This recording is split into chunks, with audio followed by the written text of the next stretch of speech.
Deus está fazendo algo novo hoje. Vamos abrir os olhos. A humildade e a gentileza não são o que pensamos.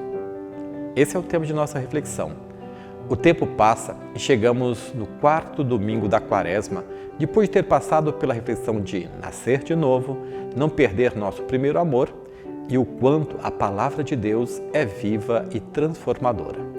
Vamos refletir sobre a humildade e a gentileza. Elas não são o que pensamos.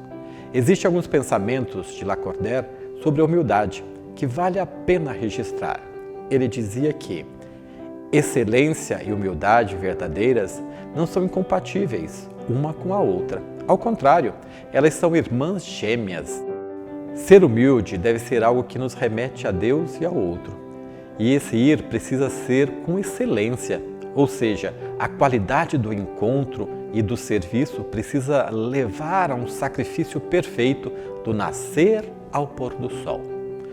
Voltando ao pensamento de Lacordaire, que dizia: quando alguém tem força para vencer a si mesmo, nasceu para grandes empreendimentos. Vencer a si mesmo hoje é uma tarefa muito forte, pois vemos cada vez mais o egoísmo tomando o corpo, onde deveria viver a humildade. Conseguiremos êxito naquilo que é relativo ao sagrado, à espiritualidade, se tivermos em mente o modelo máximo de humildade, que é Jesus, que chegou ao resultado maior para a humanidade, que foi vencer a morte. Quando procuramos a palavra gentileza na Bíblia, não a encontramos escrita da mesma forma. Encontramos seus sinônimos, e um deles é a bondade. Lacordaire dizia também: não é o gênio, nem a glória, nem o amor que mede a elevação da alma, é a bondade.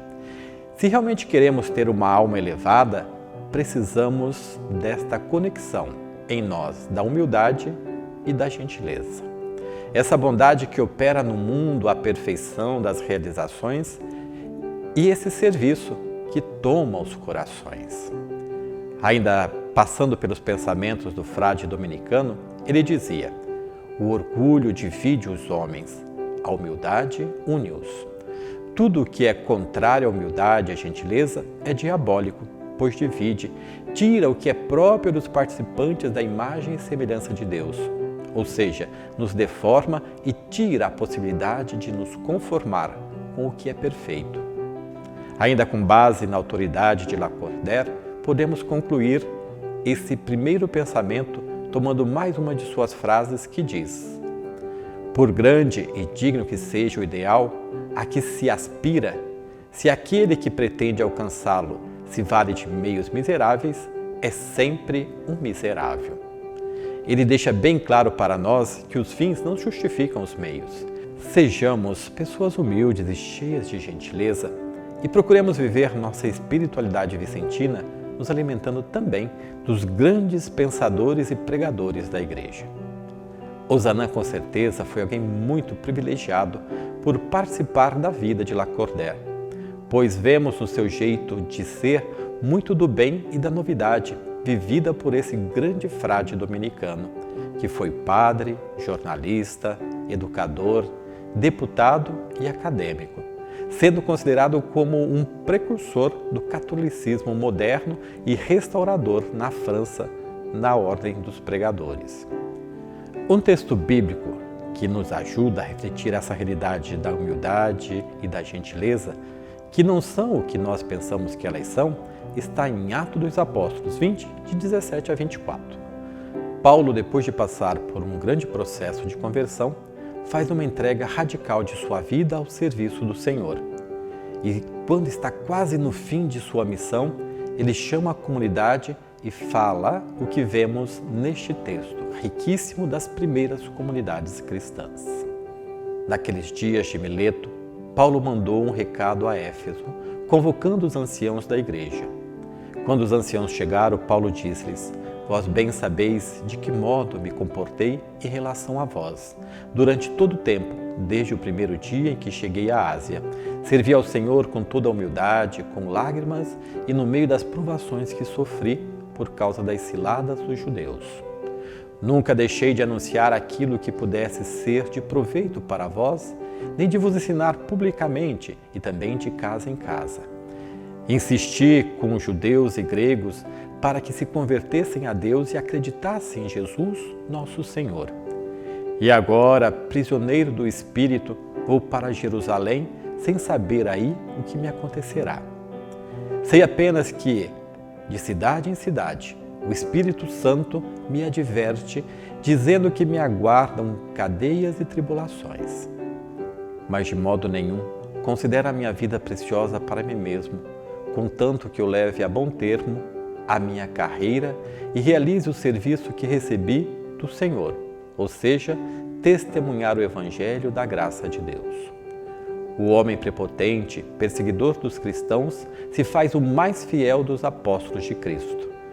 Não existe fronteira, não existe medo, existe amor pela missão recebida, existe amor ao povo confiado. Se faz servidor, reconhece sua pequenez diante da grandeza de Deus e se consome para o bom êxito de sua vocação, anunciar a boa notícia. Quer maior humildade do que o conteúdo desta frase? Mas de modo nenhum considero a minha vida preciosa para mim mesmo, contanto que eu leve a bom termo a minha carreira e realize o serviço que recebi do Senhor, ou seja, testemunhar o Evangelho da graça de Deus. Chegamos então à conclusão que humildade não é apenas sinônimo de simples ou simplório, mas um estado de espírito, e que, na bondade de Deus, que nos conduz, percebemos a gentileza que leva muitos missionários com um sorriso no rosto, passando por dificuldades, mas em todos os pontos do planeta, dispostos a servir com a leveza da alma que é próprio daqueles que entenderam onde está a essência de Deus. Coloque-te na presença de Deus humildemente em tua oração diária. Tenha uma atitude de servo. Não tenha para ti trabalho demasiado humilde e que não faças com alegria. O que é poderoso faz grandes e novas obras. Nunca te cansas em lhe responder com os trabalhos humildes do dia a dia. Para concluir, São Vicente, que dizia ser a humildade o seu Evangelho, interceda por nós, para que sejamos humildes e gentis. E que nesta quaresma, com os exercícios espirituais do jejum, da oração e da esmola, encontremos nosso lugar na missão de amar e servir aos modos de Jesus Cristo. Por isso, eu vos digo, convertei-vos e crede no Evangelho. Que faço novas todas as coisas, que faço novas todas as coisas, que faço novas